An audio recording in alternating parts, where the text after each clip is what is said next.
大家好，我是慧慧，今天用土豆给大家分享一个好吃的做法。学会之后用来招待客人，比大鱼大肉还要受欢迎，而且做法也是非常的简单。下面我们一起来看一下吧。准备一个大一点的土豆，去皮。我们家对这个土豆没有免疫，无论是做什么都特别喜欢吃。去皮的土豆切成1厘米的厚片儿，再切成1厘米宽的长条。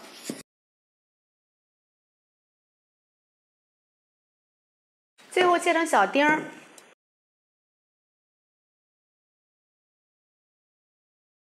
放入清水里面，这样子可以防止氧化变黑。青红椒各准备1个，先切成长条，改刀切成小丁。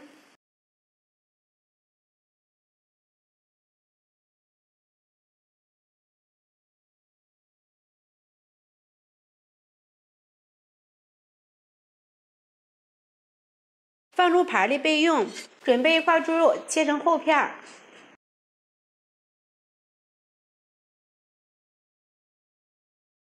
用刀切成长条，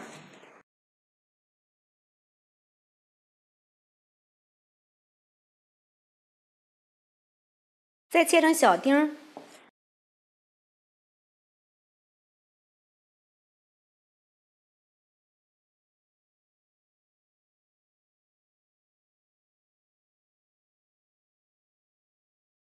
放入碗里，准备1点小葱，切成葱花，放入盘里。准备1块生姜，切成薄片，再切成姜丝儿，最后切成姜末，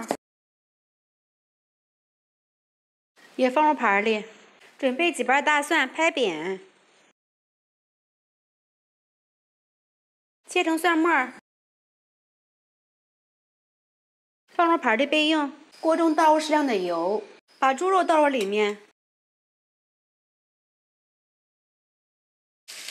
把猪肉里面多余的油脂给它炒出来，炒至表面微微发焦，这个样子就可以了。放入葱姜蒜，炒出香味儿，把土豆丁放入里面，快速的翻拌均匀。这里呢一定要用大火炒，把土豆炒至断生。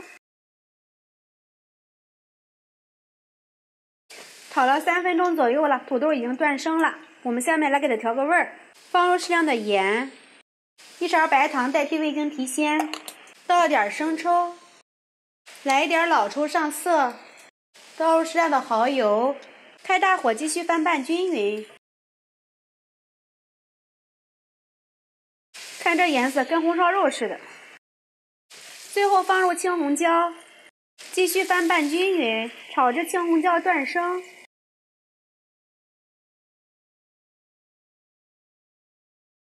这颜色真漂亮，现在已经可以了。这个土豆已经非常绵软了，青红椒呢也已经断生了。关火出锅装盘儿。土豆这样子做非常的好吃又开胃，颜色搭配起来也是非常的漂亮，光看着就非常的有食欲。用它来招待客人也是倍儿有面子。里面有肉有菜，营养也是非常的均衡，而且这个土豆呢吃起来非常的绵软，比红烧肉还要香。喜欢的朋友们就赶紧试一下吧。喜欢慧慧的视频记得点击关注转发，拜拜。